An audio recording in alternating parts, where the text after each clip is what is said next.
Summoners, we are back into this, straight on into Champ Select, Fnatic and Eclypsia for the IPL Royale. Eclypsia coming back big time.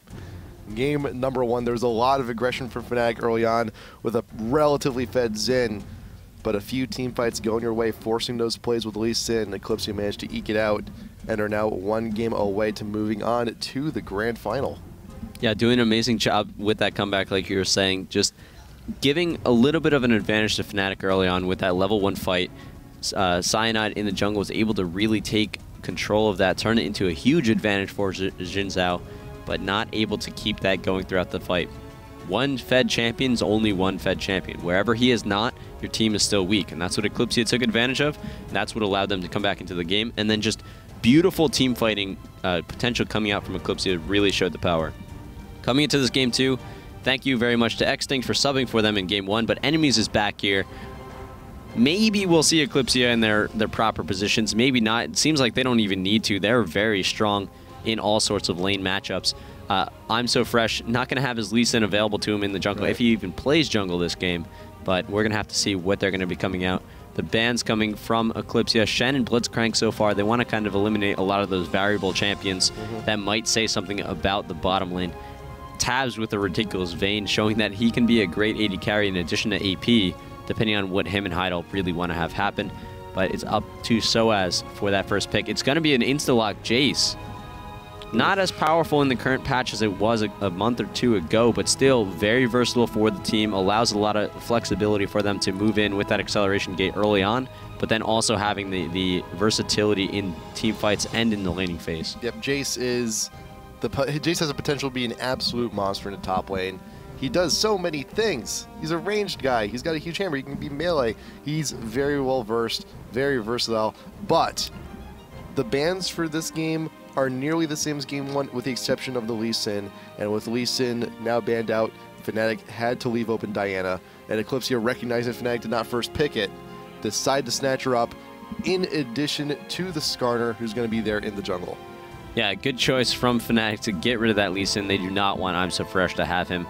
But grabbing that Jace in the top lane, he's most like, well, actually, maybe not if Xpeke grabs Yorick, but most likely going up against tons of damage, aka enemies, their top laner. So if he gets Renekton or something like that, it doesn't matter what Soaz is going to be dishing out. He's still going to need to kind of counteract what enemies has available to him. There is that Renekton. We saw, oh, there was the Renekton. We'll have to give him a couple seconds and let him decide. Urgot most likely not going to be picked. We haven't seen a whole lot of play out of that AD carry in a long time. Yeah. A lot of reasons for that. But other ones are still available as well. Maybe a Poppy pick. We saw a pretty nice Poppy yesterday in the IPL 5 wildcard play for North America. Maybe we'll see it again here. Enemy is showing that he might be even more versatile than we thought. But taking a look at the Fnatic lineup, Xpeke on Yorick. We've seen mid Yorick before. We've also seen support Yorick before. Yeah, and we've seen a lot of mid Yorick out of Xpeke in this tournament alone. Doing a great job against SK in the last series. If you didn't check those out, go look at the VODs. Amazing plays around the 16-17 minute mark for both of those games. But however, Eclypsia has been allowed to pick up the Vayne once again, and you saw how big of an issue it was for Fnatic once you started hitting that mid game, once Eclypsia started getting the team fights they wanted. The positioning has been fantastic, the damage output has been phenomenal, and now with the Lulu instead of the Taric, that I would consider that an even more dangerous lane than game number 1, just from all that CC, all those slows. But Fnatic will try and counter it out with the Corki Taric, the Armor Shred combo. We'll see how they deal. Yeah, it will be different to see how that's going to go down. A lot more burst coming out of the Fnatic bottom lane. That was kind of on an island for the first part of last game. There was the advantage for Fnatic as a team overall, but that was kind of focused on the mid, the jungle, and the top lane. So as we saw Vayne get super fed on tabs, Eclypsia was able to keep that going. And we're going to see that kind of reversed around a little bit, potentially from Fnatic. Maybe they'll be getting a little bit more love from Cyanide on Nocturne, having the ability, once he hits level 6, to be not necessarily an actual presence, but a mental presence for a lot of the fight. He can jump from really far away, and with that, Eclypsia is going to need to be a little bit more defensive. Enemies grabbing Lulu for Kuja, however, kind of reverses that around on people a lot, because Lulu is very good at not only getting away herself, but helping her ally get away. Yes, and now with the last pick, Malphite here, Eclypsia going to have him once again. And Malphite provides a lot of both defense and offense utility for the rest of the team. That ultimate can be doing huge things once again. And what we talked about it a little bit yesterday. One of the big combos with Malphite is Orianna, if you can actually get her to mid. But Diana serves a lot of the same purpose.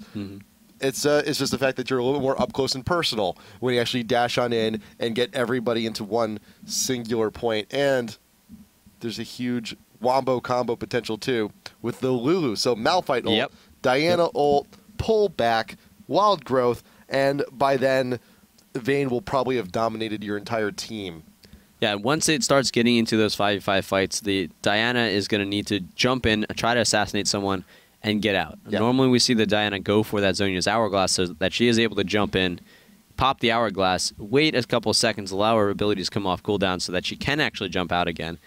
But with Lulu there, with Malphite there, you don't necessarily need to go for that earlier on. You can go a little bit more damage dealing. You don't need to focus on sustainability because your other champions are doing that for you. And with that, the overall team composition is going to be that much more versatile, able to dish out damage a little bit faster. So we do have potentially a champion switch here like we did last game.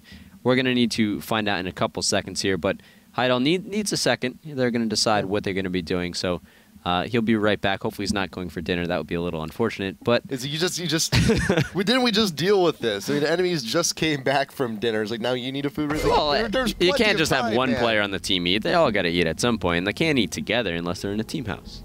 Which I would hope eventually happens for more teams. Yeah, and with the play that Eclypsia is showing us, I would not be surprised if their sponsor is very happy for what they're going to be doing for the future. Right. Gives them all the resources they possibly need to be the best they can. And then we're going to be back on in. So we're once we return to the game. Oh, we got some spelling coming out here. What's it going to be? Are we going to see this again? Get the drum roll going. Get those chants ready. Because it might just happen once again. We saw we saw game number 1. Where is it? Give me yeah, there we go. Oh, that's a little, there we go. We got a nice little CLG versus TSM. This is going to be an American matchup. USA, at least for their fans. USA. I have no problem chanting USA when I see funny stuff like that, even if it is an EU match. I don't care. It's hilarious. TSM versus CLG in the bands.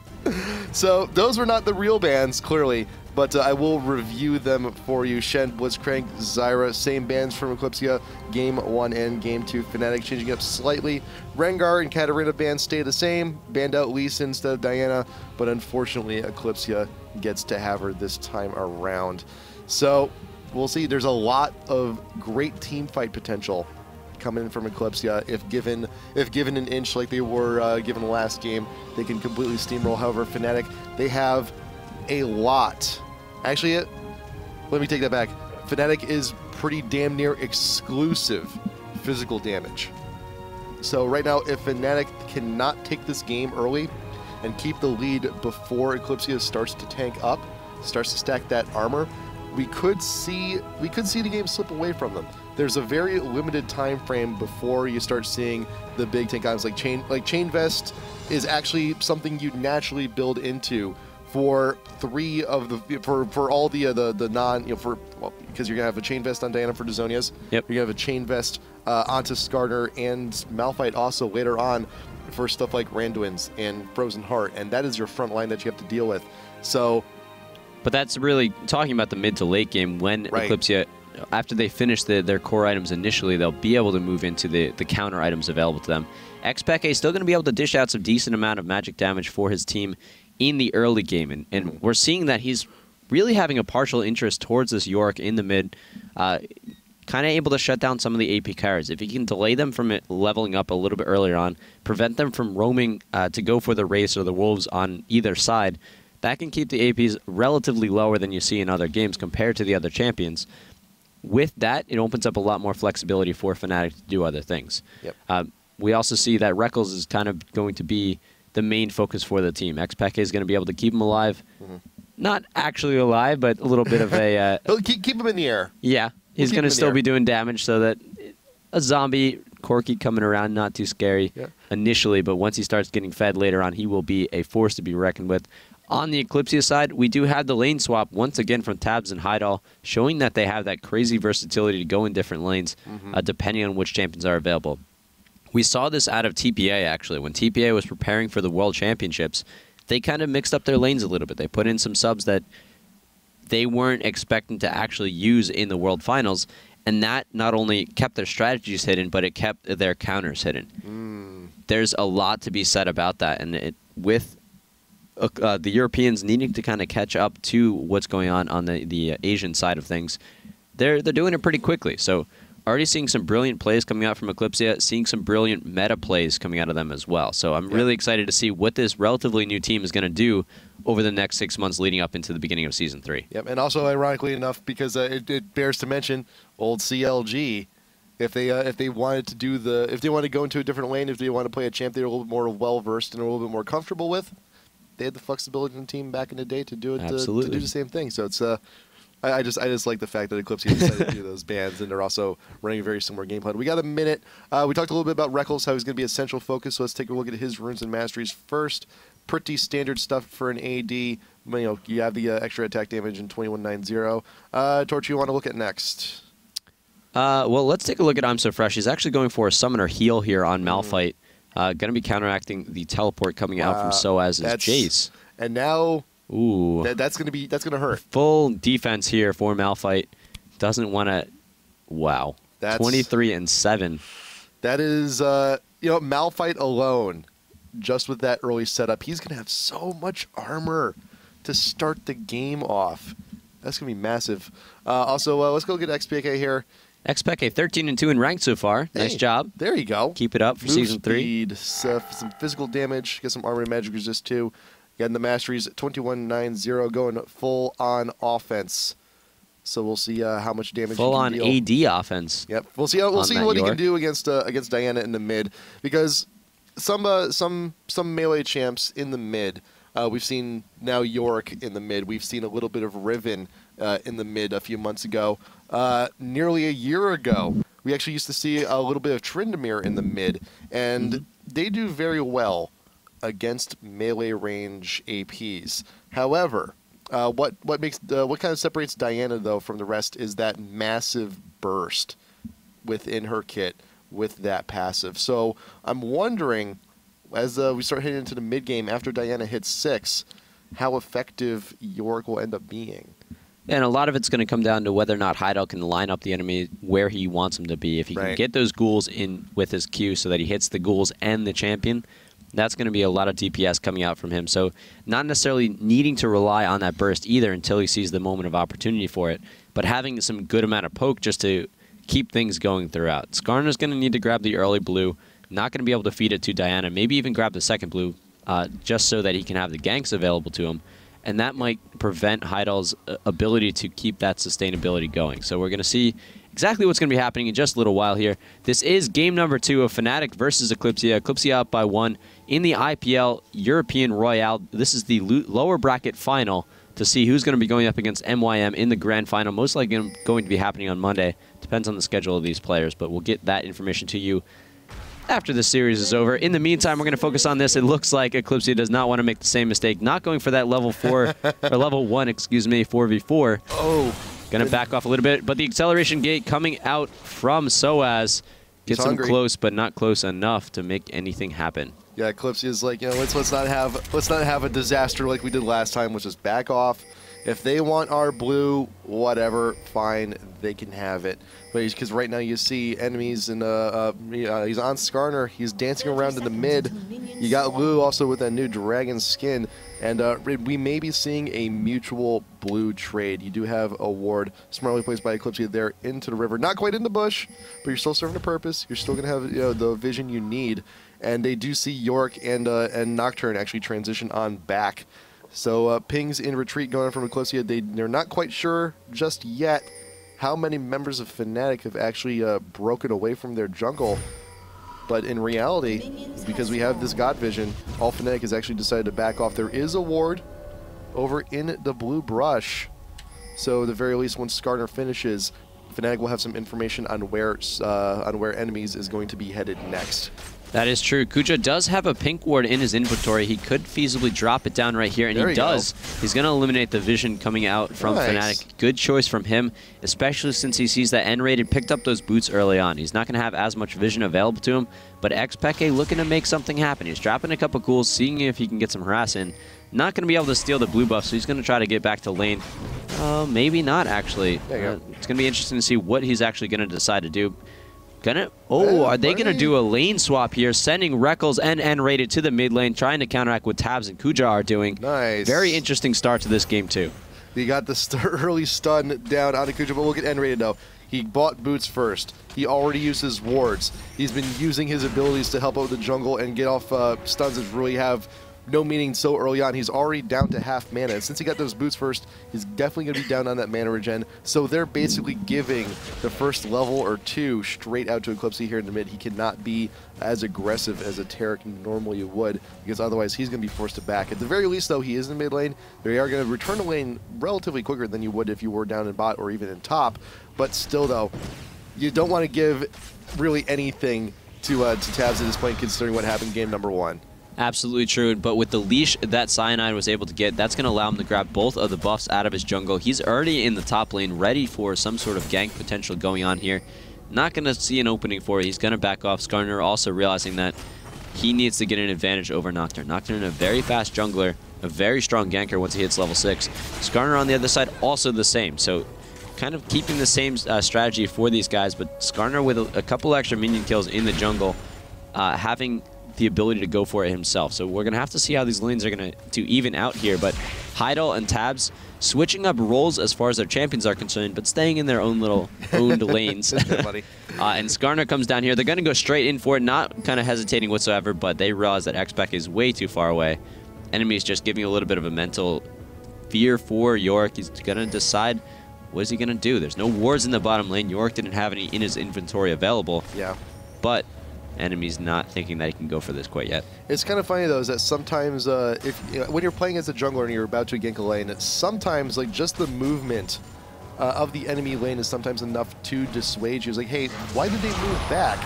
Is this warded? We don't know. Heidel with the shield up has to resist all the ghouls coming in. Eclypsia may be above in health, but very low on mana, so he can only harass us so much for the time being. Nice pullback. Actually gets a tower shot for free down Eclypsia, but there is the Ignite going on down. Heidel is Ignite. We'll be able to get away with the Ignite on Eclypsia. Will be enough. First blood for Heidel down here in the bot. Barely manages to get away. 60 health left on him. Shield doing work. Has that first blood gold. Gonna be going on back. Has more than 1,000 gold. That's one Doran's ring. You can get another too if you want. Ninja Tabby, actually also a good choice. You want to try and withstand as much damage coming in from all that free harass from Eclypsia. Yeah, Heidel reading Yorick perfectly. When you start a game, it's very prudent to click on the enemy champion, see what kind of stats they have available to them. Yes. Because that will tell you what their runes and masteries are. When you know that, you know what to build immediately after. So she's going for that Ninja Tabby. Not so worried about the magic damage that might be coming out of the ghouls, only focused on the AD, and that's going to help her continue to build a lead earlier on. Grabbing that Doran's ring as well, so she's going to be bursting out more like we were talking about earlier before the game started, but then having that extra life as well, just keeping her in lane long enough, continuing to farm really well, allowing the rest of her lanes to keep doing what they're doing. Taric coming up here in the top lane, however, against I'm So Fresh. This could turn into a kill on the board for Fnatic, but N-Raid is really going to have to get into position. Acceleration gate going down, only Soaz is going to take advantage of it. I'm So Fresh going to use his flash. He's going to get close to his turret, but not quite able to get there yet. The Ignite goes down. A little bit of burst coming out, but it's not enough to actually finish him off. Yeah, I'm So Fresh getting a little bit too fresh. Wasted the flash and the summoner heal, so both of his summoners are down. But it's a nice flash going from bush to bush to make sure he didn't give vision to N-rated, to make sure he could not get that stun down.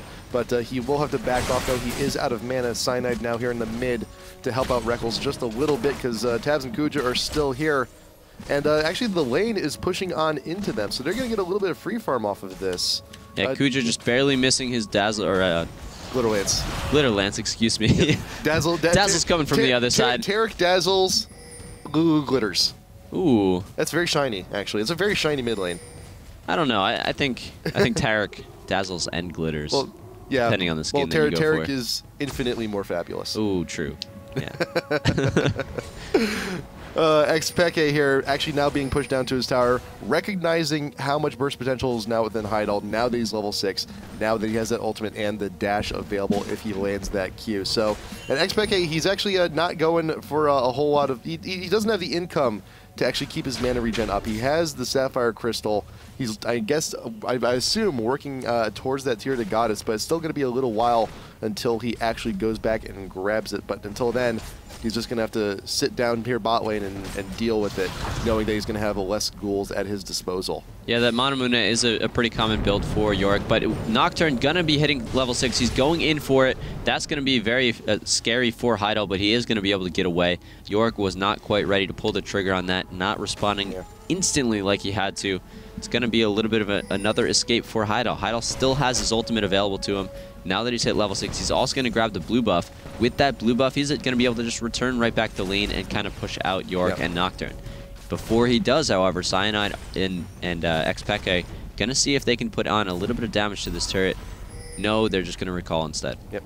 And this is when you have a swap, champs going from mid to bot, this is actually a huge advantage for whoever's on the purple side because you have quick access to that blue buff. So Diana is definitely going to be, and especially for someone like Diana against someone like Yorick, who early on has a lot of mana issues. And Rated getting caught over in the North River, trying to get in through the brush. I'm So Fresh with the ultimate, going to keep him popped up. Taps in pursuit, Condemn against the corner of the forest wall, piles on the damage, and I'm So Fresh with one more smack, grabbing the credit for that kill. And with that, knowing they have that easy kill, enemies actually going in for the invade. They already got their blue. They want to take Fnatic's also. Yeah, nice ward placement there from Kuja because of the aggression that we see from Eclypsia already. Getting very forward intelligence available to them. That's going to allow them to keep the pressure on that blue buff. A little bit of a backing up pings coming out here. They don't want to go for an engagement quite yet, but Eclypsia keeping control over this blue. It's going to reset. Going to cost them a little bit more time, but it doesn't matter because Fnatic's not really doing anything to counteract it. We see that Reckless and Reckless, and N-Rated move back into the mid lane. They're going to be able to push up to the turret, but not quickly enough that it's going to make that much of a difference. They really need to kind of get a little bit more of a handle on this game. They're down by 1,000 gold right now, 9 minutes in, 0-2 on the board. Enemies is 6, and when Skarner hits 6, people start to get pulled. Reckl's getting a little bit too far out. He wants to, at the very least, try and deny as much of this wave as possible, but Tabs is having none of it. He's still going to be able to soak up, at the very least, some of that residual experience coming on in. Jace, now going to be returning to lane. He does not quite have that Brutalizer finish. That's going to put his damage output sky high, but he needs the gold income to do that first. Nocturne did finish the Wriggles. Skarner got that first GP10, got the Philo Stone, hopefully going to be into a Shroy's later. And look at Diana, though. Heidel, Ninja Tabby, and the Chain Vest. At this point now with those items, Yorick should be doing absolutely nothing to Diana from here on out. We'll have to see how it plays out. Maybe they're going to be going for another lane swap, just to try to balance things up a little bit. They could. Reckless and N-Rated doing a pretty decent job in this mid lane. However, Eclypsia left Skarner there to hold it. He's not able to get in, but Reckless with no mana left. He's going to back off. They don't know where... Well, actually, they do know where Heidel is. He does get spotted by a ward right by Dragon. He's going to back out a little bit, but that's about 2/3 of the damage on this mid turret. That's where Fnatic wants to be. If they can take down even a single turret, they're going to be in a pretty good position to go for that first Dragon. If they can then get that, they'll be in very good position for this mid game. Kuja, please, for the love of God, do not get caught out at this point. You guys are winning. Don't make me freak out. Going out through the tri-ramp just to place down a ward, sometimes a very risky prospect. But there's Nocturne, does not want to wait. There's the ultimate down bot lane on the Heidel, but with that Chain Vest going to be that much more resilient. Eclypsia with the ghouls, pull back from Diana. The turret shots bringing down Cyanide very low, but Heidel was ignited, was distracted, trying to kill the Nocturne, but Eclypsia was there the entire time underneath tower. The ghouls gets that kill bot lane. Meanwhile, top, you got Soaz trapped by the Skarner. Pull back, I'm So Fresh, punching him the entire time. Skarner gonna get the credit for that kill, and the mini wave is pushing. They'll get some damage down on tier 1 and top. Meanwhile, in mid, you got Lulu with the ultimate, popping up and rated. Tabs, tumbling backwards. Reckles wants some more damage. Missiles going point blank range. He is ignited, manages to take out the Vayne just on nice fancy footwork alone. Lulu, around 200 health, needs to back off back to the mid-tier 1. Meanwhile, Reckles and Enraid are both hovering around half. Yeah, as the blood settles in, or as the blood congeals and the dust settles, they're starting to even things up here. 11 minutes 40 seconds into the game. Only down by 1 kill, brought the lead to only 500 gold. Now that that turret fallen, it's a little bit more again for Eclypsia, but the mid lane looking pretty good. And I'm So Fresh getting caught here by Cyanide, and so as they have the potential to go for the dive, but don't want to risk it quite yet. They're not sure what the actually, they are sure that he has flash available to him. They don't want to go in that situation. Smart decision. He did use the summoner heal though. That is true. So at the very least, you got that. You got one, not quite like last time when you had N-rated come on up. You got both of them last time, but now hey, if you manage to get a summoner heal blown as a jungler, that is a successful gank, no matter how you write it. Down here in bot, Diana returning to lane after that earlier death, looking to push up just a little bit because XPK is actually off on the side, grabbing the small golems, and that at the very least is not enough to counteract the fact that Diana has a quick blue buff accessible to her, but at the very least it's keeping his farm up. Wow. Because he is 10 behind. So if you take a look at how much burst damage, which we'll talk about in a little bit, as XPK is getting caught out here. Enemies does not have his ultimate available quite yet, but they do not need it. That's going to be a dead XPK. Yorick going back to the grave, even though he's kind of from there to begin with, and opening up the dragon potential. Cyanide running around here with the oracles available, but it doesn't matter because even knowing that Eclypsia is going for dragon, they really can't do a whole lot about it at the moment. He does not have his ultimate available either. Just going to go to the bottom lane, try to farm that up. Yeah. Eclypsia realizing maybe they should just push another lane, maybe they should defend, grab the blue buff. Not going to go for dragon quite yet, but just the fear of it. The fear of that ability to go for it, the global objective, is making Fnatic play a little bit more risky when they need to tighten up. We're seeing that they're showing the ability to take the kills where they need to, but they need to do that without then trading back somewhere else. Yep. Also noticing here on Eclypsia, the armor stack, Ninja Tabby, Ninja Tabby, Ninja Tabby, Ninja Tabby. Everyone has matching shoes, looking so fly. And even then, like some of the teams now are actually buying matching shoes. Oh, might as well match it, might as well keep it in the game too. Tabs and Kuja going in for the steal on the blue Wraith. Reckles trying to say something about it, has to force the Valkyrie out.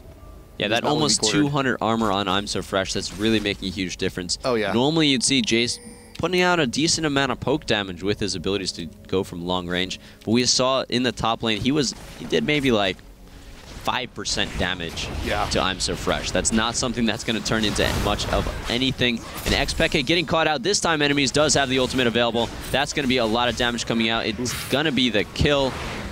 All right, the little... You got the ghoul, you got the revive on XPK, but he's not going to be doing a whole hell of a lot with it. And with that kill down bot, pings going down onto the dragon, actually from both teams, recognizing that the dragon can be threatened at this point. So he had Cyanide actually edge on out, try and get a little bit of information, and pings like mad. Going down into bot river. Heidel is off on his own. Enemies is there, transitioning to the mid. He does not have the ultimate up, but is still trying to get some damage down onto Soaz.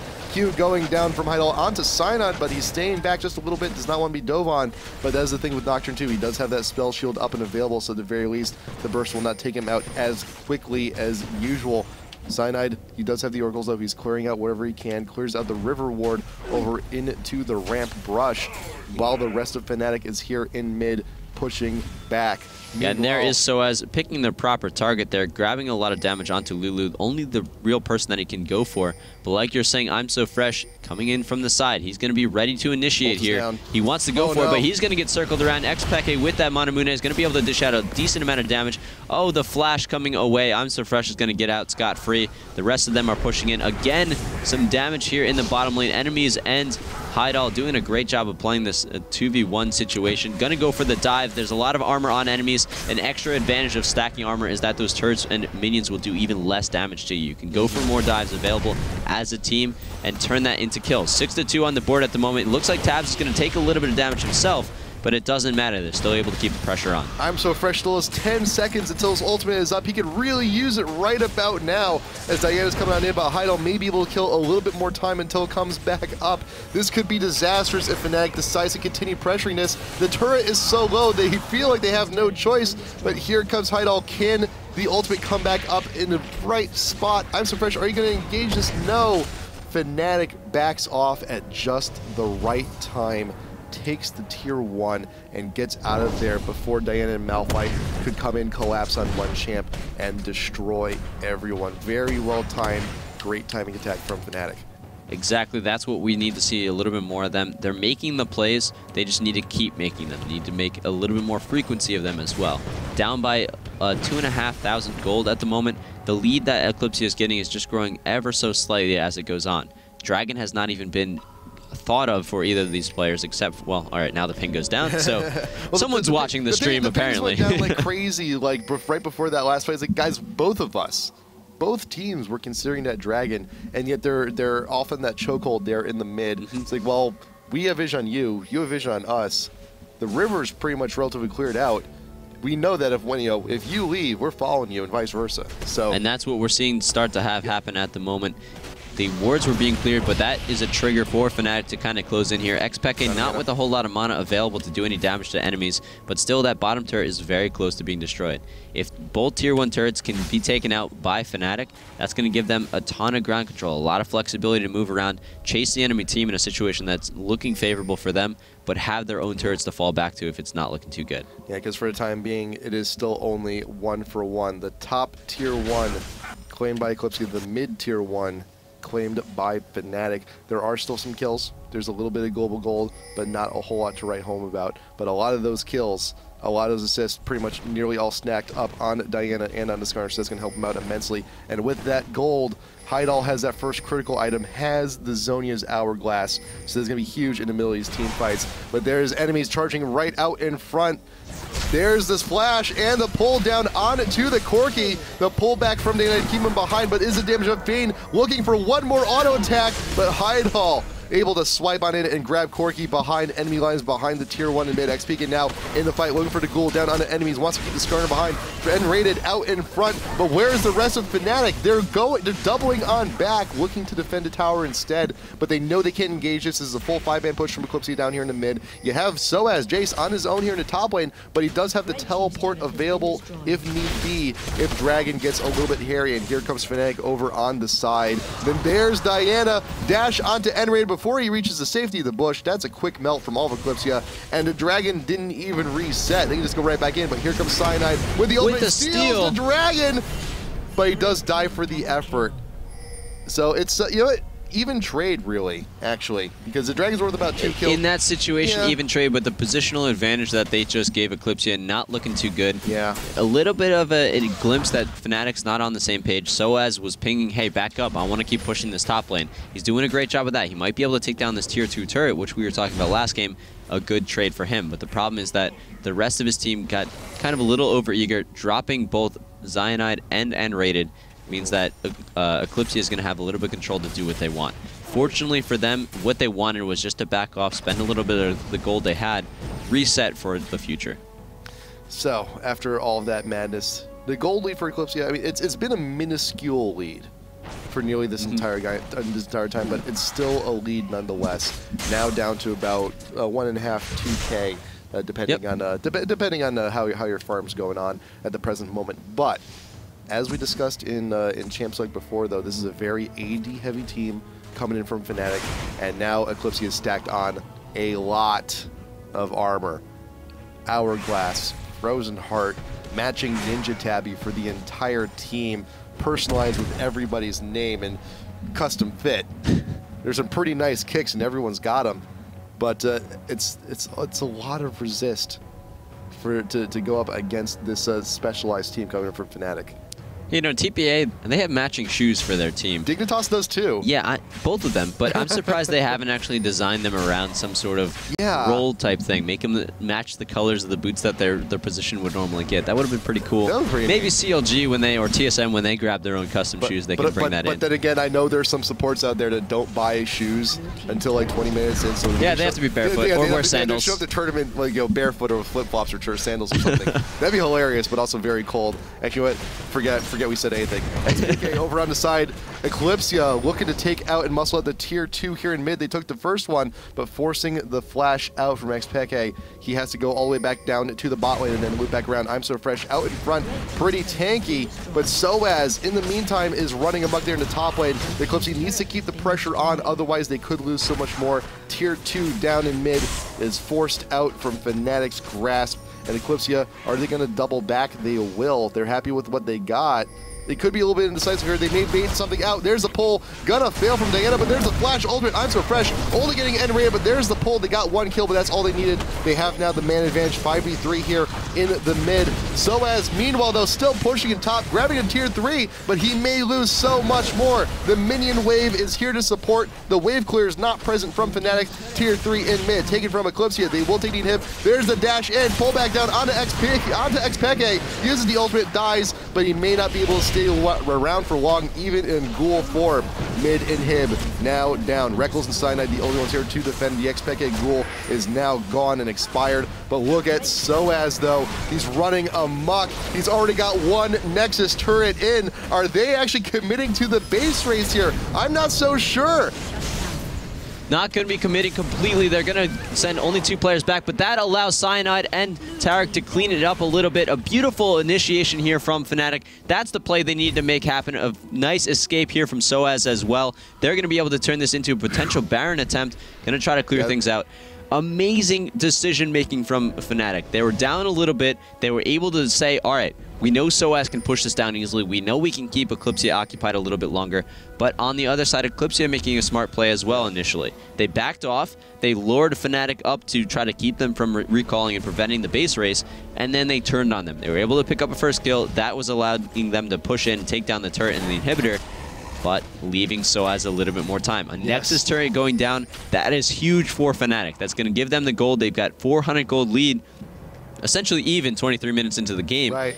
But it's giving them a lot of hope. They're getting where they need to be. Soaz, he doesn't have any kills at the moment, so he's got no bounty gold build on his head. So when they start to move towards the next split pushing, which we're seeing him go towards that bottom lane, he's got that teleport available if it comes into a base race situation that they will not win.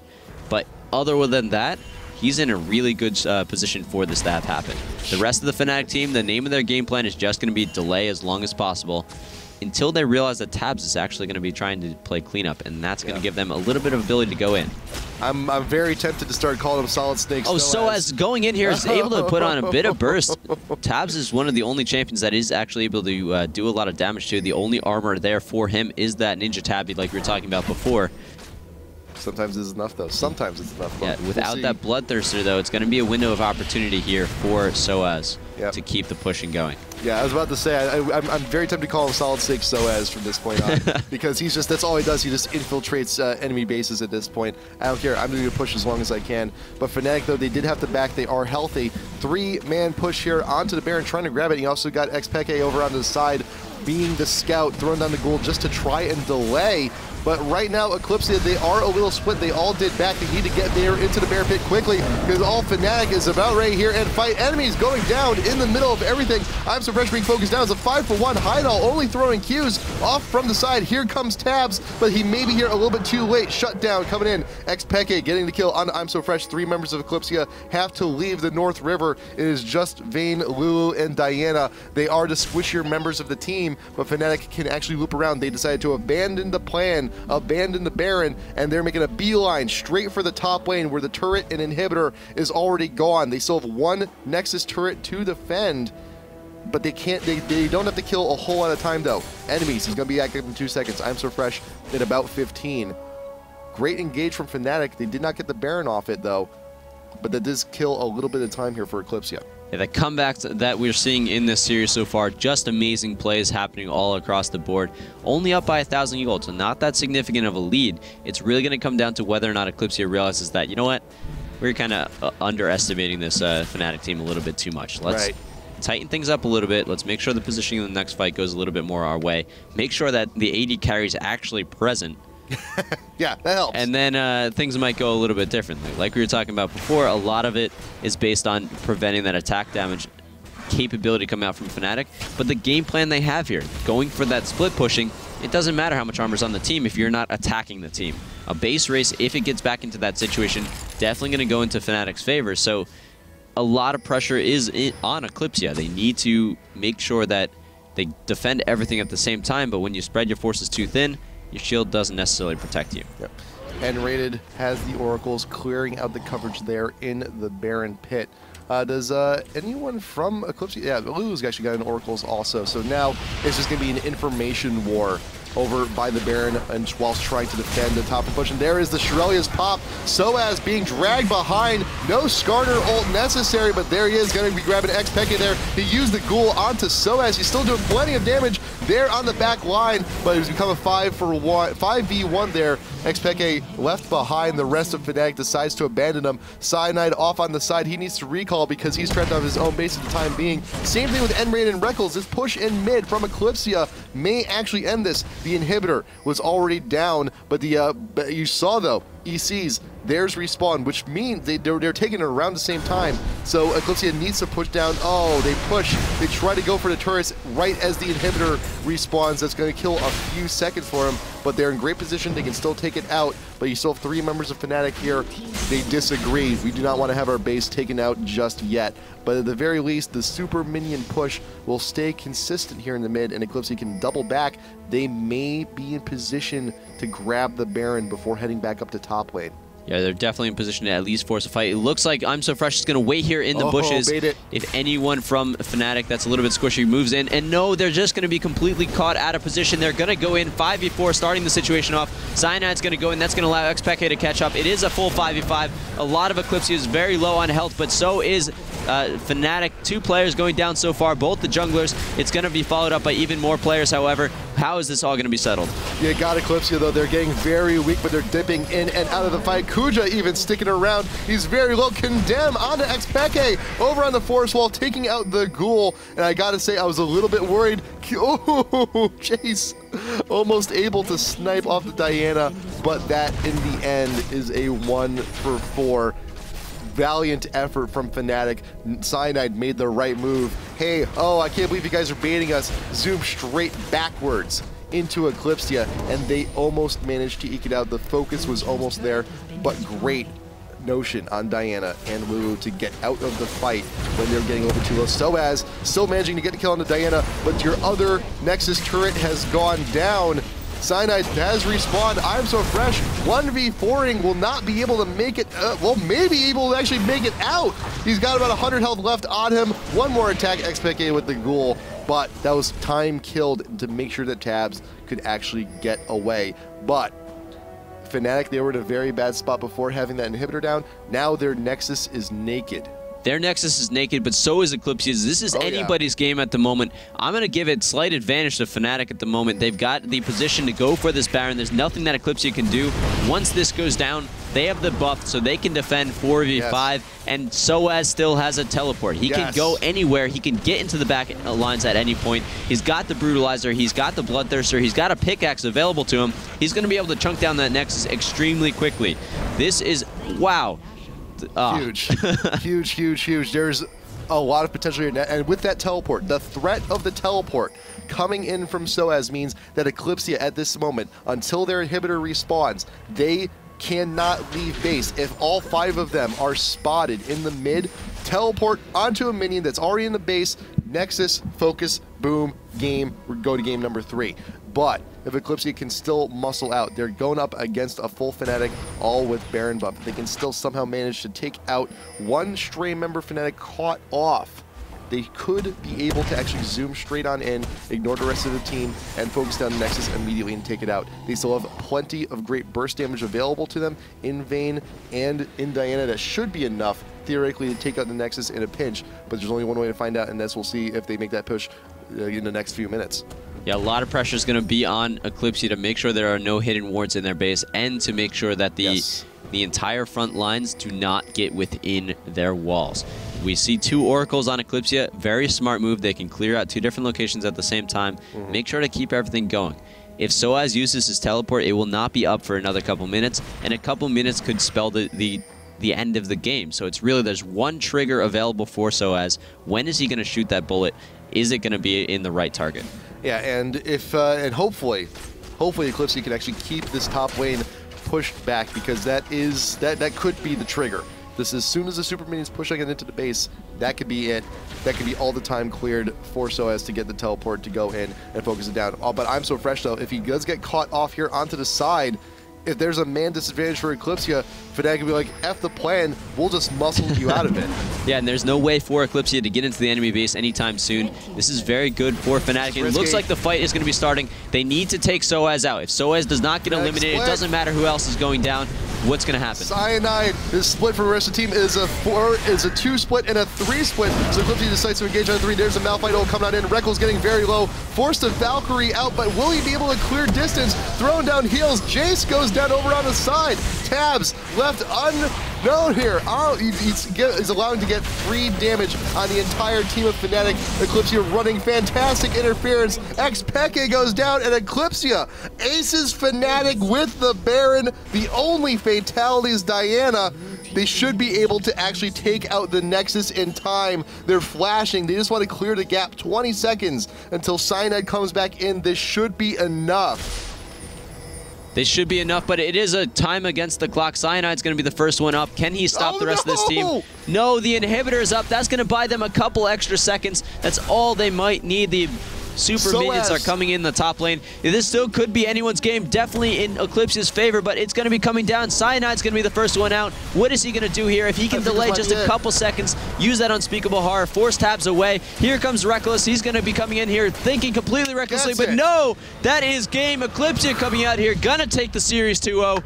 Amazing plays coming up from Fnatic, but just not quite enough in the end. They fought that 5v5. They thought they had the advantage with Baron buff. Wow. It was not enough. They learned their lesson, but amazing strategy coming out from them. The idea to go for all AD, focus on that base race situation. 32 minutes in, and we're going back. We're watching that last fight. I'm down with that. That last fight was absolutely amazing for Eclypsia. We're watching slow-mo, giving it the entire evaluation treatment. So Fnatic moving on over through the jungle. They're transitioning because right now Soaz is split from the rest of the team.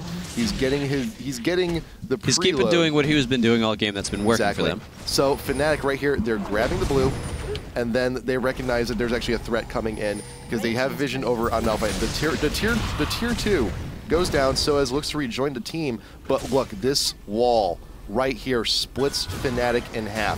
Jace and Yorick, 2 of the bigger damage dealers off on the side. Reckles actually split off on the side, so it's actually a 2-2-1.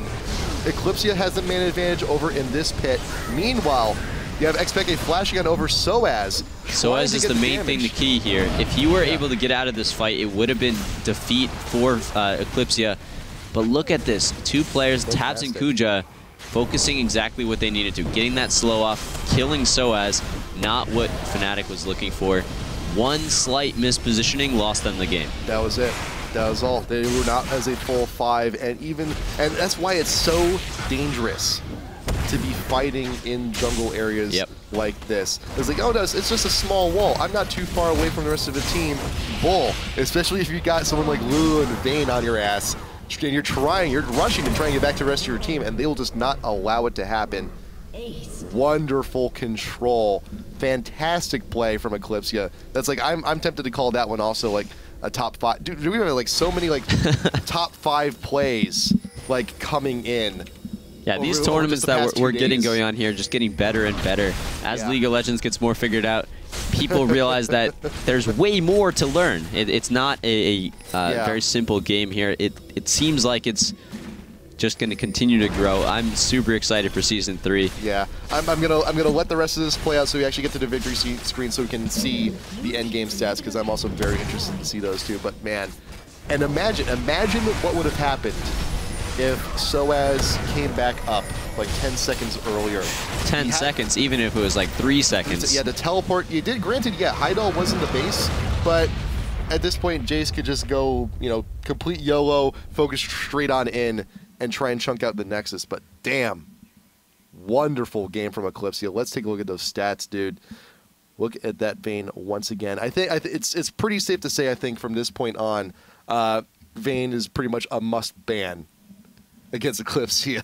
Depending on where they put their players, because tabs on true. Vayne is ridiculous, but they can even have Heidel in as the AD carry. So you ban out Vayne, that's not banning out anything against Heidel. It's kind of a wasted ban at that point. So that's where that flexibility really comes into play. Man. I'm going to give you a little bit more screen space if you'd like. We're good. We're good.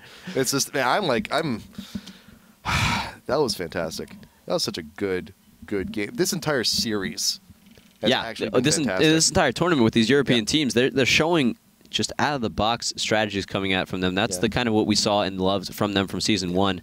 Saw a little bit of it in Season 2, but not as much as we would have liked. Moving into Season 3, it looks like they're already prepared for that already. This is a nice juxtaposition, though. Like Fnatic, Season 1, the big hitters in the world, and then you have someone like Eclypsia, the relative new guns on the scene. It's just like it's a nice shift, a nice view on the old and the new. It's very poetic, actually.